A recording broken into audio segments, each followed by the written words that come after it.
sa lahat, nais kong batiin yung ating mga tagapanood. Ganun din yung ating mga tagapakinig. Kami ay masaya dahil very smooth yung aming pag-ayon ng kandidatura. Kasama ko ang aking running mate, ang ating incoming mayor ng Parang, si Mayor Adnan Birwan. At higit sa lahat, high moral yung ating mga supporters dahil no less than the incoming governor of the province of Maguindanao del Norte ang dumating dito. Pinakita niya kanyang suporta at napakasaya ng very festive po yung mood dito sa munisipyo. And nakita naman ng ating incoming governor na ang daming supporters na dumating. In fact, inaalam lang natin ito sa ating mga supporters through our social media accounts na kami ay darating dito sa araw na ito. At hindi naman tayo piligo ng ating mga kababayan. Very inspiring. I think it sums up everything. Very inspiring yung nangyari ngayon dahil Dolistan, Governor Dato Mangudadato yung sumangat. Sangit nga po kanina ni Governor Dato Mangudadato what happened back in 2019. And sabi ko nga, ganun talaga yung tadhana natin. And I was inspired to run again to seek for public office because I believe in the strong leadership of Mayor Adnan Birwan. Yung track record ni Mayor Adnan Birwan at yung experience na meron ako nung ako ay nasa Autonomous Region in Muslim Mindanao, I think yung partnership namin, yung combination namin, can bring changes here in Parang. Sabi ko nga, yung campaign slogan namin is Parang Mas Gaganda Now. So, alam natin na itong Parang, ito yung center of commerce dito sa Iliana Bay, the municipalities along Iliana Bay. In fact, they have already established the so-called Iranon Corridor and center of economy nitong mga bayan na ito ay nandito sa Parang. And nakikita ko na kung meron tayong mabubuo na magandang master development plan dito sa Parang at susundan itong mga karating bayan dito sa Iranon Corridor, tingin ko ito yung magiging showcase ng Bangsamoro Autonomous Region in Muslim Mindanao dahil meron na pong batas na nagsasabi na yung seat of government will be transferred here in Parang. So ang sa amin po, kami ni Vice Mayor Adnan Birwan, ihahanda po natin yung bayan ng Parang.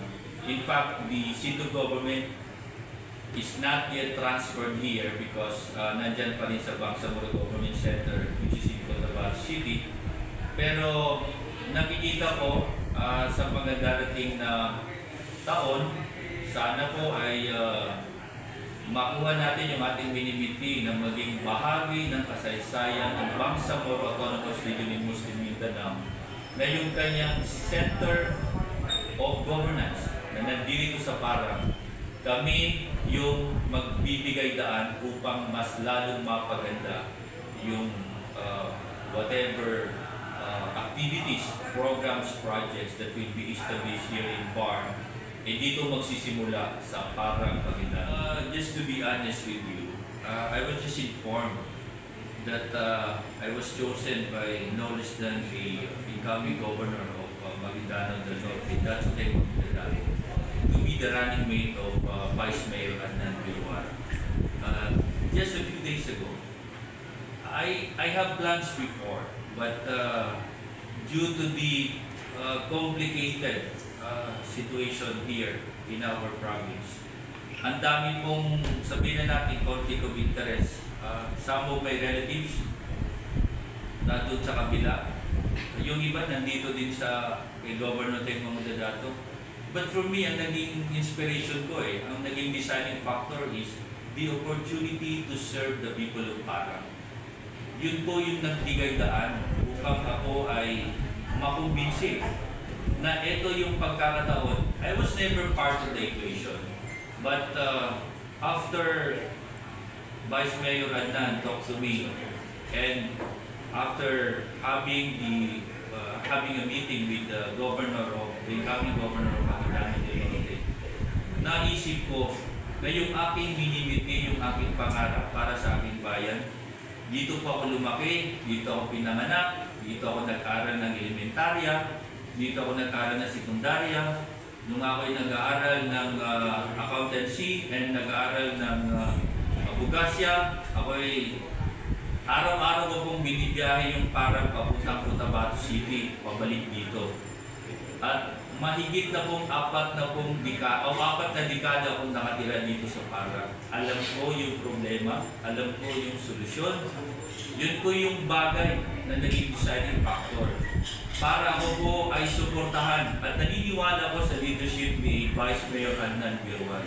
Naniniwala ako na kung kami ang maging combination dito sa bayan ng Parang, sisiguraduhin ko sa inyo na kung ano yung mga plano, ano yung mga proyekto na gagawin ni Dato Teng Mamudadato dito sa ating bayan ay matatamasa ng ating mga kababayan. Yung po mga problema na ating naririnig, sisiguraduhin namin sa inyo sa unang araw pa lang sa pamumuno ni Mayor Adnan Birwan, sisiguraduhin namin sa inyo na magkakaroon ng maayos na pangkabuhayan, maayos yung ating magiging seguridad. Lahat po ng mga maliliit na tao magkakaroon ng patas na laban dito sa bayan ng Parang. Ang amin lang po simple lang, maibalik namin yung serbisyo sa mga tao. Imbitahin natin yung mga tao na maging bahagi ng pamahalaan lokal ng bayan ng Parang. Naniniwala na ang halalan ay dapat hindi maging marahas. Dapat po natin panatilihin yung kapayapaan. Tingin ko naman nagiging matured na yung ating mga butante. God were the days na ang daming kaliwat kanan yung kaguluhan. Alam ko may mga insinuations na gano'n na maaaring maging magulo. I think the challenge is on the part of the security forces. I'm sure, I believe in the leadership of the Armed Forces of the Philippines, the Philippine National Police. They will be on top of this situation. And definitely, yung mga tao naman, pag maayos yung butuhan, tingin ko, we can do away with yung sinasabi natin na magiging marahas o magulo yung ating ang challenge naman sa atin, pumirma po tayo, nag-pledge tayo na sundin natin kung ano man yung mga patakaran, ano man yung mga binigay, ano man yung nasa batas, sundin na po natin. Hindi po tayo gagamit hindi po tayo magiging marahas.